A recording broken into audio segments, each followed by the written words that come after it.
5, 4, 3, 2, 1.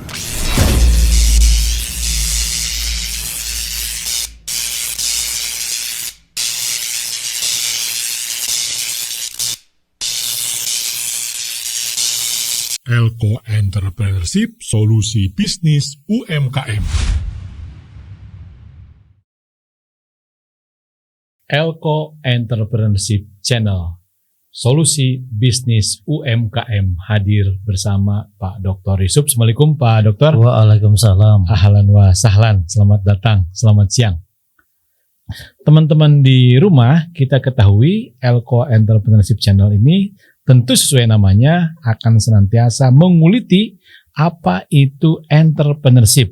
Kali ini saya merasa berkewajiban untuk bertanya sepenting apa sih berwirausaha itu. Tapi sebelum itu tentu pertanyaan pertamanya adalah ilmu berwirausaha itu berbunyi seperti apa Pak Dokter? Terima kasih Pak Anton. Santai ya. Santai Pak. Ya. Kita relax aja ya, walaupun ini memang pertanyaan yang cukup berat. Iya. Jadi kalau berbicara kewirausahaan, sekarang memang sudah viral ya, terutama di kalangan pemerintah. Kenapa? Karena pemerintah itu sedang giat untuk meningkatkan minat warga menjadi pengusaha. Iya. Kenapa seperti itu? Karena di beberapa negara ternyata bisa maju, bisa berkembang itu karena peranan pengusaha. Sampai-sampai ada menteri kreativitas. Nah, itu ya, sampai-sampai ada menteri itu ya. Jadi sekarang bagaimana meningkatkan minat berwirausaha di kalangan masyarakat kita supaya Indonesia ke depan, khususnya Kabupaten Garut, menjadi kabupaten, menjadi negara yang berkembang terus menjadi maju. Itu yang mungkin jadi harapan kita. Namun yang perlu kita perhatikan, berwirausaha itu memang awali dulu dengan niat, kemudian setelah itu baru kita pelajari. Kalau pelajari tentu kita harus menggunakan ilmu. Kenapa? Aya sapalih pendapat anu namina pekerjaan teh kedah sesuai dengan ilmuna. Ikro dulu ya. Iya, kunaon kumargi tanpa ilmu khawatir tujuan kita, kemudian gerak langkah kita menjadi tidak terarah, alias kamana meni. Ari kamana meni mah atau tujuan maka capek, apalagi usaha bisa berkembang pun mungkin sulit kita capai. Jadi semuanya setelah kita niat, kemudian ilmu tentang kewirausahaan itu harus kita perdalam. Ilmu apa saja? Iya, ilmu apa saja? Ilmu yang berkenaan dengan kegiatan-kegiatan yang ada dalam sebuah kegiatan usaha. Contoh, abdi gaduh barang, tapi barang nanti kok susah terjual, atau barang nanti kok lama tersimpan di gudang, ulah atoh teteh, kudu nama nyari hati. Nah betul kajual, kajual mau atau artos yang sudah kita investkan kapan bisa kembali. Nah itu aya ilmuna. Oh ternyata barang saya tidak terjual karena barang ini tidak merepresentasikan keinginan konsumen. Jadi lamun kitu mah setiap nyen barang harus berkorelasi dengan keinginan konsumen. Dengan demikian kita harus mempelajari ilmu tentang produksi. Kan aya nu namina manajemen produksi. Paling tidak ilmu itu bisa kita akses sekarang kan lewat googling. Dengan mudah. Iya, lewat jurnal. Atau mendengarkan di YouTube banyak sekali ilmu tentang yang berkaitan dengan kewirausahaan, banyak. Daripada orang banyak melihat gosipnya, banyak nonton yang tidak bermanfaat, buat apa? Tonton YouTube yang banyak membahas tentang kewirausahaan, tonton. Dan itu mungkin bagi diri kita wajibkan. Jadi kalau misalnya kita sudah punya ilmu bagaimana cara membuat barang kita pasti terjual. Kemudian ilmu bagaimana kita bisa memelihara konsumen. Konsumen kok harus dipelihara? Ya iyalah, karena kita bisa besar, kita bisa maju, kita bisa tumbuh, itu semuanya berawal dari konsumen. Bahkan pembeli itu raja. Iya, jadi ada anggapan bahwa pembeli itu raja karena pelayanan yang harus kita berikan kepada pembeli itu harus super excellent. Kenapa? Karena pembeli yang akan membesarkan kita, pembeli yang akan memberikan uang kepada kita, dan bahkan pembeli yang akan memberikan keuntungan kepada kita sehingga usaha kita lambat laun terus tumbuh dan berkembang. Itu yang harus kita perhatikan. Yang ketiga, produk kita sudah bisa bikin dan bahkan pasar juga menerima. Pasar sudah mampu kita pelihara dengan konsisten untuk menjaga kualitas produk. Yang ketiga, uang. Da uang mah biasana loba ngagoda ka orang, upang orang terus seueur uang. Iya. Pak Anton satu saat jadi pengusaha, produknya bagus, pasarnya semakin hari semakin banyak, kan returnnya itu uang banyak. Iya. Kalau uang banyak biasanya tergoda. Kagoda kunaon? Investasi. Mobil yang awalnya misalnya 1 bertambah menjadi 2. Rumah yang awalnya sederhana sekarang mewah. Iya. Yang paling celaka apa coba? Istri yang awal 1 sekarang bertambah. Kenapa? Punya tenaga. Bahkan yang bahaya istrinya hanya satu simpanan. Iya. Jadi merasa banyak tenaga, kemudian mengotak-atik mindset. Waduh, saya sekarang ternyata pendapatan semakin hari semakin bertambah banyak. 1 bulan pendapatan saya di atas 1, sedangkan istri cuma 1. Ngeras ya. Iya. Istri saya cuma 1. Saya mungkin termasuk orang yang tidak bisa mengedukasi karena dengan uang yang begitu banyak, pola hidup istri menjadi konsumtif. Sisi lain saya juga melihat ternyata banyak istri yang membutuhkan dana dengan membuat dalih. Pak Anton, ayeuna mah dalam rangka pemerataan, pendapatan saya itu akan saya bagi-bagi. Kenapa saya harus memiliki istri muda? Itulah yang harus kita amankan, karena istri muda mah tidak aman. Coba kalau misalnya Pak Anton, Pak, istri saya itu udah tua, usianya di atas 70 tahun. Bayangkan kalau dia keluar rumah pada malam hari, siapa yang akan menggoda? Orang pada takut kan? Lihat rambutnya tergerai, berwarna putih. Panginten pada ngagoda kumaha, malah aduh abis jadi sieun. Tapi kalau wanita muda keluar tengah malam banyak orang yang menggoda. Nah, itu yang harus kita amankan. Eta cek dalih jalmi anu ingin melakukan pemerataan. Menikah dengan perempuan muda itu memang kita bisa mengamankan. Kan itu ada pilihan hidup yang memang menggoda. Tanu kitu teh harus kita jauhi. Sehingga kalau bicara uang, kita harus pandai mengendalikan uang. Jangan sampai kita tergoda oleh investasi yang tidak ada kaitan dengan kegiatan usaha. Atau nu kitu mah Pak Anton ngadamel masalah. Lain ingin mengembangkan usaha tapi ingin mengembangkan masalah. Kalau kita punya banyak masalah, pesaing punya kekuatan yang mumpuni, dalam waktu dekat bisnis kita akan loser, kalah. Karena kita tidak memiliki kekuatan. Kita mikirnya nafsu, tergoda mindset kita, tergoda fokus kita. Nah, itu yang harus dihindari. Jadi pada poin keempat ini, keuangan harus kita kelola dengan baik supaya alokasi uang itu benar-benar merupakan bagian dari kegiatan membesarkan usaha. Nah, sampaikan ke UMKM. Kita membuat pendampingan kepada mereka bahwa uang itu uang modal kerja yang harus kalian putarkan, bukan kalian melakukan investasi pada bidang-bidang yang lain yang tidak ada kaitan dengan kegiatan usaha. Yang kelima, yang tidak kalah penting, kita juga harus mengelola sumber daya. Sumber daya itu menjadi modal untuk membesarkan usaha. Karena bagaimana mungkin produk kita ingin berkualitas, kemudian pasar kita ingin tetap concern dengan produk kita kalau SDM kita itu tidak pernah mendukung atau bekerja secara profesional meningkatkan kualitas. Jadi kita kelola sumber daya itu supaya mereka itu terus berkembang, membantu kita untuk meningkatkan kualitas dan kemudian efisien dalam biaya. Nah, itu kira-kira pentingnya kita mempelajari kewirausahaan dari sisi ilmu. Kalau kita Pak Anton sudah punya ilmu, sok atau praktekkan jadi pelaku usaha. Jadi kita harus menyiapkan mental. Kenapa mental harus kita siapkan?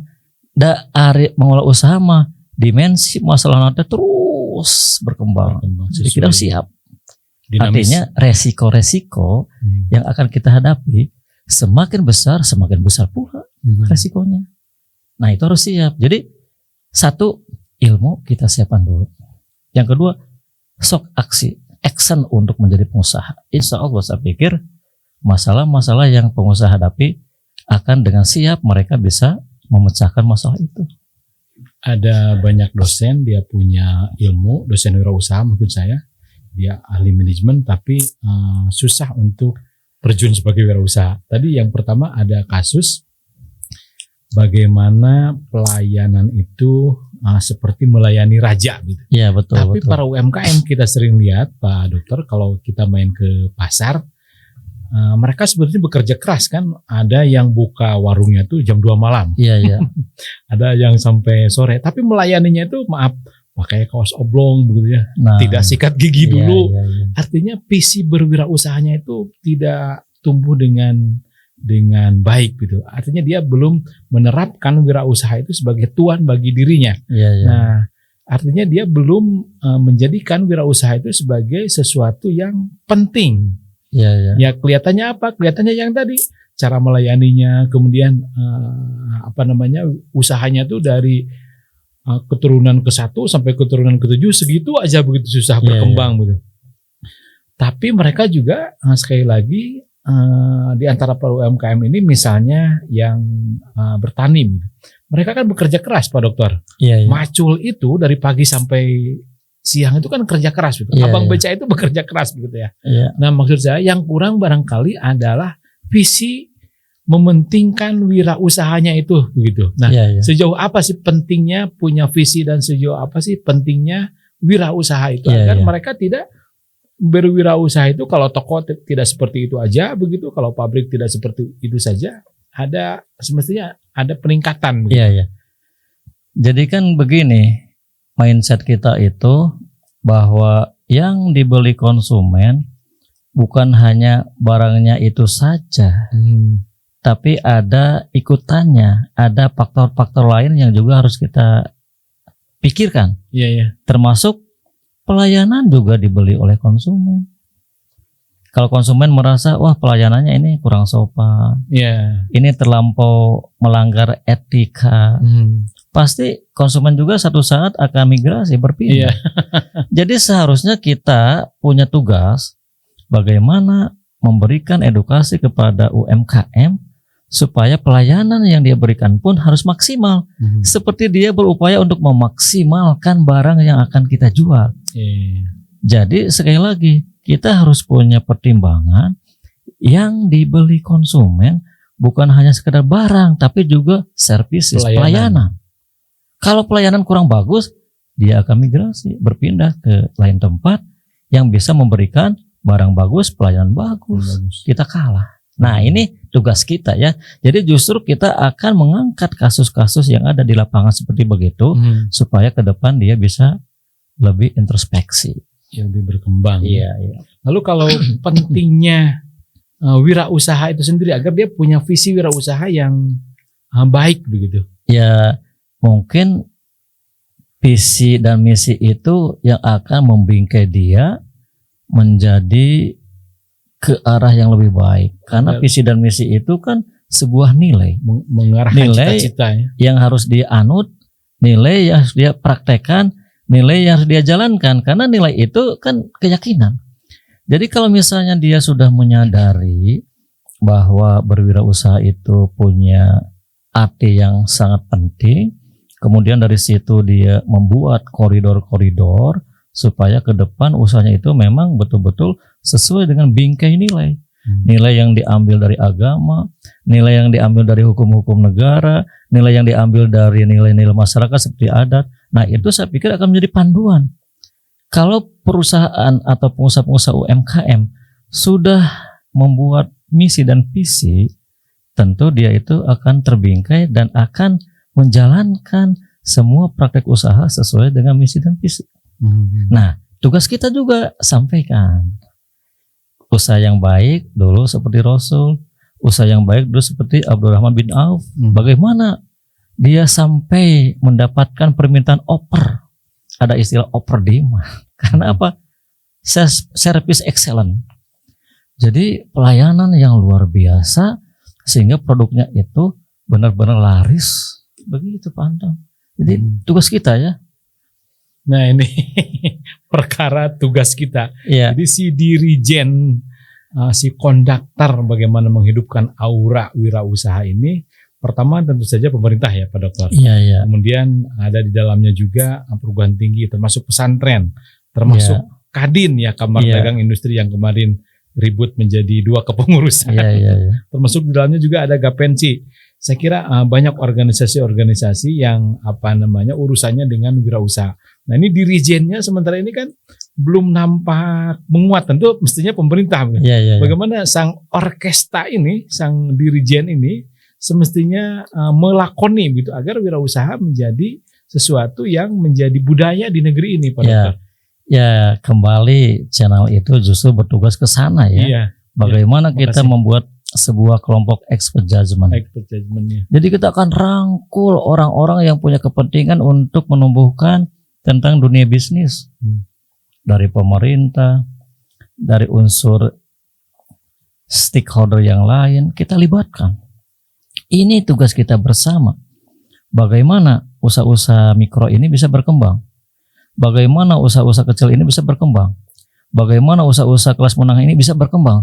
Sehingga ke depan minimal Garut itu atau bangsa kita itu akan memiliki jumlah pengusaha kelas menengah yang banyak. Kalau kelas menengah yang banyak, pasti negara, wilayah provinsi, wilayah kabupaten akan berkembang dan menjadi maju. Nah ini tugas mulia kita ya. Jadi mudah-mudahan pihak pemerintah dan semuanya bisa berkenan untuk hadir dengan kita. Bisa nggak Pak Anton? Harus bisa Pak Dokter. Saya melamun kalau saya misalnya menganggap diri saya Haritano begitu ya, atau Hairul Tanjung misalnya, ya sebetulnya yang besar-besar, dia akan menganggap bahwa saya besar, bisnis saya besar itu bukan karena pemerintah, malah sebaliknya saya bisa mengendalikan pemerintah. Nah, maksud saya ini ada sedikit problem yang mesti diluruskan gitu ya. Sebetulnya pemerintah juga kan sudah hadir paling tidak dengan BUMN gitu ya. Tapi kehadiran pemerintah juga di UMKM juga jangan sampai tidak terasa. Saya yakin sebetulnya hadir begitu ya, dengan pembangunan, dengan membuat pasar yang bagus, dengan membuat infrastruktur jalan misalnya, tempat-tempat wirausaha, tempat-tempat keramaian begitu ya. Itu juga kan meramaikan tempat-tempat, meramaikan para pedagang. Jadi pemerintah juga hadir, tapi bagaimana agar pemerintah itu betul-betul dirasakan begitu ya oleh teman-teman UMKM. Ya, kalau memang kehadiran pemerintah ingin dirasakan oleh semua kelompok UMKM, kehadiran mereka dalam bentuk program itu harus betul-betul menyentuh persoalan yang dirasakan oleh kelompok UMKM. Sehingga tadi pendampingan yang akan kita ajukan itu pendampingan sesuai dengan tuntutan dari kelompok UMKM. Da abdi mah teu peryogi tentang pemasaran, sekarang mah sudah online, semua terbuka. Tapi abdi peryogi tentang masalah sumber dana. Berarti pemerintah hadir memberikan pendampingan bagaimana mempersiapkan UMKM supaya ke depan menjadi bankable. Layak untuk dibiayai. Berarti pemerintah mesti punya data kan? Nah begitu. UMKM. Nah kalau pemerintah hadir dengan program yang bisa menyentuh persoalan UMKM, saya pikir program-program pemerintah bisa dirasakan betul oleh UMKM. Itu yang menjadi problem kita. Kalau teman-teman Kadin, kalau kehadiran perguruan tinggi itu bagaimana mereka bisa terus masuk syukur-syukur menukik begitu pada UMKM? Ya, saya juga punya pikiran kepada institusi pendidikan, program-program turun ke lapangan, Iya. itu sebetulnya harus membawa program yang bisa menyentuh persoalan UMKM. Iya. Jangan sampai misalnya seperti KKN itu hanya seremonial atau mungkin rutinitas. Iya. Tetapi justru program-program itu mengangkat isu-isu yang timbul di kalangan UMKM di setiap daerah. Jadi nanti kalau misalnya kehadiran mereka, institusi pendidikan, para akademisi, kemudian juga lembaga-lembaga ekonomi seperti Kadin dan lain sebagainya, hadir membawa program yang dibutuhkan oleh kelompok UMKM, saya pikir perkembangan UMKM akan benar-benar signifikan, melesat. Iya.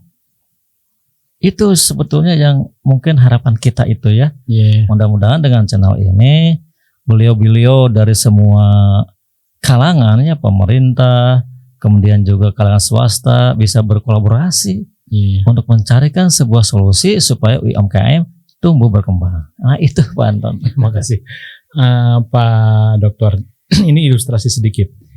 Di Belanda itu ketika ada kasus di sebuah sekolah, di kepala muridnya ada kutu, itu sampai dirapatkan di dinas pendidikan di Belanda itu. Iya. Nah, maksud saya kasus-kasus per UMKM ini kan mesti dibedah gitu, karena mereka rakyat gitu ya, karena mereka adalah saudara kita, karena mereka harus dilayani begitu oleh para pihak, termasuk tentu di dalamnya pemerintah, apa organisasi begitu, apa LSM, apa perguruan tinggi. Nah, apakah perlu juga di dalam UMKM juga begitu ya? Jadi per orang tuh dilayani begitu. Itu memang ideal, Idealnya. tapi mungkin kita akan membatasi per kelompok. Kenapa? Karena mungkin kekurangan tenaga Iya.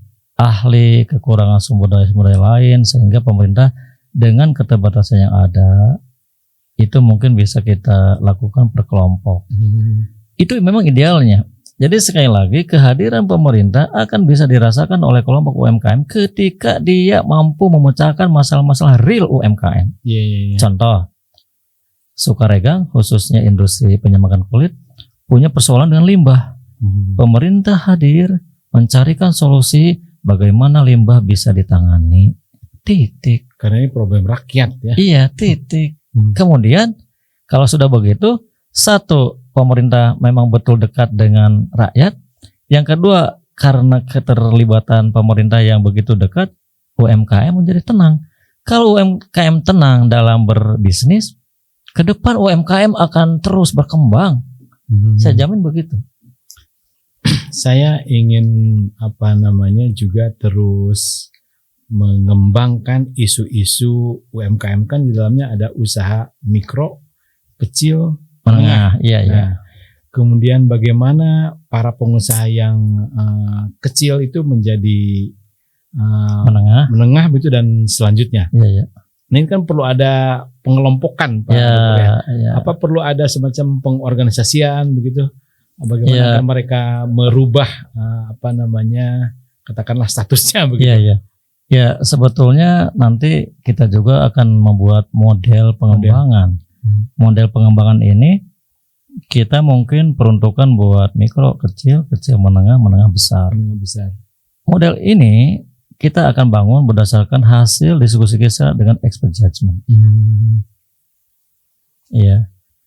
Ya, barangkali karena waktu mungkin Pak Anton. Ya, makasih Pak. Saya cukupkan sekian.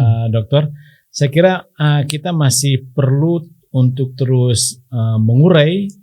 Kita masih perlu untuk bagaimana isu-isu entrepreneurship ini kita pelajari terus agar kita dan masyarakat bisnis itu betul-betul bisa bertanggung jawab, bisa sama-sama menumbuhkan bisnis-bisnis UMKM, mobil khusus di sekitar tetangga, di sekitar kabupaten, bahkan insya Allah ini menjadi isu-isu bersama di tingkat nasional. Makasih Pak Dokter karena Sama-sama, kita dibatasi oleh rejim waktu. Wallahu a'lam Ya. bishawab. Selamat siang. Hatur nuhun Pak Dokter. Sami-sami.